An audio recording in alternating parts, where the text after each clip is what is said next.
যে আমাদের নেত্রী দেশ নেত্রী বেগম খালেদা জিয়া দ্রুত সময়ে সুস্থতা দান করুক। এইটা কি এক জায়গায় দিতে হবে কিনা বা এটা পাঠ করে দেওয়া যাবে কিনা, এই বিষয়ে আমরা হুজুরদের সাথে কথা বলে যে এতিমখানাগুলো আছে প্রত্যেকটা ইউনিয়নে এবং পৌরসভা অন্তত একটা এতিমখানায় আমরা সাদকা জারি হিসাবে প্রত্যেকটা ইউনিয়নে 2টা করে ছাগল দিয়ে সেখানে আমরা করতে পারি কিনা এই বিষয়ে আপনারা সুস্পষ্ট মতামত দেবেন।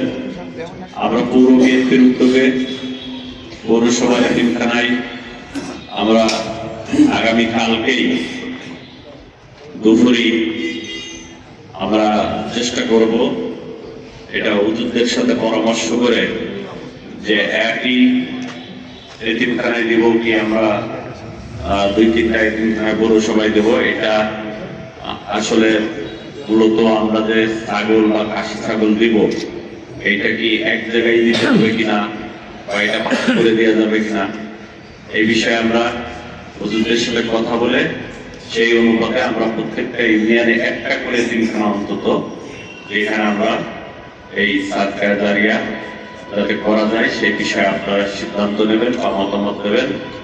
তো মূলত আজকে এখন কোনো রাজনৈতিক বক্তব্য আসলে নাই, রাজনৈতিক বক্তব্য আমরা দেব না। আমাদের এখন মূল প্রার্থনা মহান আল্লাহর কাছে যে আমাদের নেত্রী দেশ নেত্রী বেগম খালেদা জিয়া দ্রুত সময়ে সুস্থতা দান করুক, এই কামনায় আমরা করব। যার জন্য দোয়া মাহফিল হবে। এখন আপনারা ইউনিয়ন পর্যায় থেকে মতামত দেবেন যে আজকে সোমবার, কাল মঙ্গল, বুধবার আমরা প্রোগ্রাম করতে পারবো কিনা, না পারলে কবে করা যায়, আগামী সপ্তাহে যাবো কিনা, এবং এতিমখানায় যেগুলো করবো এটা আমরা কালকে থেকেই শুরু করবো। এই ব্যাপারে আমি সবার মতামত চাচ্ছি। আপনারা সবাই ইউনিয়ন পর্যায়ে এক একজন করে একটু কথা বলবেন। সবাইকে ধন্যবাদ। আসসালামু আলাইকুম।